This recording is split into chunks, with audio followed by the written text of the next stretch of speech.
शादी करके हर कोई पछताता ही है, कोई कम पछताए या ज़्यादा।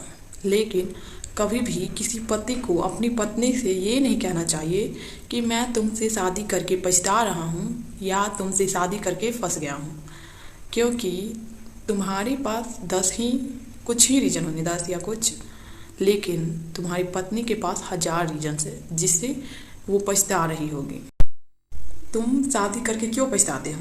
इसीलिए ना कि तुम्हारी पत्नी बहुत शॉपिंग करती है, बहुत खर्चे करवाती है, तुम्हें उसके खर्चे उठाने पड़ेंगे, या फिर इसलिए कि वो बहुत रोक टोक करती है, तुम कहीं भी जाते हो तो तुमसे पूछती है, या फिर इसलिए कि सारा सामान जो तुम इधर उधर फैला देते हो उसको सही जगह पे रखने के लिए, या कुछ और रीजन्स हो सकती है।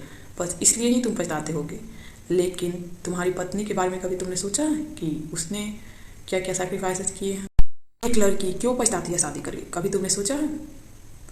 वो जब पढ़ना चाहती थी तो माँ बाप ने शादी करवा दिया, जब कुछ करना चाहती थी तो माँ बाप कहते थे पति के यहाँ जाना तो करना, मन नहीं था फिर भी उसको शादी करना पड़ता है। लड़का कैसा है, क्या करता है, कुछ पता नहीं।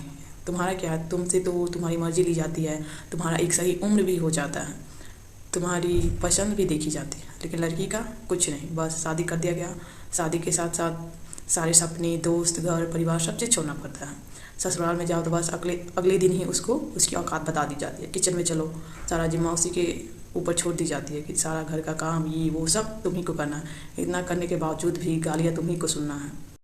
लड़कों को तो अपने माता पिता, अपने घर, अपने दोस्त सबके साथ रहने के लिए भी मिलता है, लेकिन लड़कियों को 2-4 दिन इतना सब कुछ करने के बावजूद भी लगातार लड़की के सामने या उसके फैमिली वालों के सामने अपने माता पिता से 10-15 मिनट लगातार 10 दिन बात ही कर लेना, तब देखना सबका रिएक्शन। उसको अपने ही माँ बाप से मिलने के लिए 10 लोगों का परमिशन लेना होता है, और तुमसे 2 लोग तो मिलना भी दूर की बात है, तुमसे बस पूछ लिया जाता है कि कहाँ जाते हो, तो बहुत बुरा लगता है। वो शादी करके फंस गया, उसको तो ये सब तो आराम से इग्नोर कर देती है एक लड़की।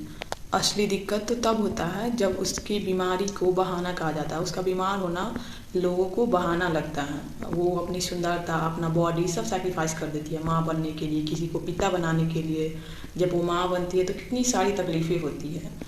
किसी को तो खाना वाना कुछ नहीं डाइजेस्ट होता।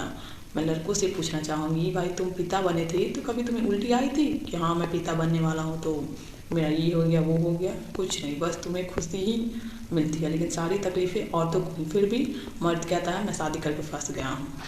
जब औरत डिलीवरी के बाद कहती है कि मैं बीमार हूँ, मुझे ये हो रहा है, वो वैसे भी वीक हो ही जाती है, लेकिन फिर भी लोगों को बहाना लगता है। सोचो कौन पछताता है शादी करके?